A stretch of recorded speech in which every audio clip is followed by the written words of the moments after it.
ভাই তুমি তোমার ওই ছেলেটার কথা ভুলে গেলে? ওই ছেলের কারণে আজ তুমি আমার সামনে দাঁড়িয়ে।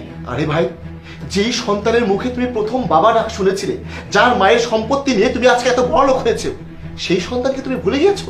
নিজের সন্তানের প্রতি তোমার যদি কোনো গুরুত্বই না থাকে, তাহলে তুমি এই সন্তান কেন চাও? এই দিনটার জন্য কি নীরবের মা তোমাকে সবকিছু দিয়ে গিয়েছিল যে তুমি তোমার নতুন বইয়ের সঙ্গে মিলে তোমার সন্তানকে বাড়ি থেকে বের করে দেবে? আর তুমি তুমি তোমার নিজের সন্তানের জন্য কষ্ট পাচ্ছ? একবার ভাবো তো, নীরব তো কোনো একটা মায়ের সন্তান এবং ওর বাবা এখনো জীবিত আছে, আর তুমি কি করলে? ষড়যন্ত্র করে বাবা আর ছেলেকে আলাদা করে দিলে। এই কাজ করতে কি তোমার একবারও লজ্জা লাগেনি? তুমি কি একবার ভেবে দেখেছো ওই মাসুম বাচ্চাটা কতটা কষ্ট পেয়েছে? নীরব, ভিতরে এসো।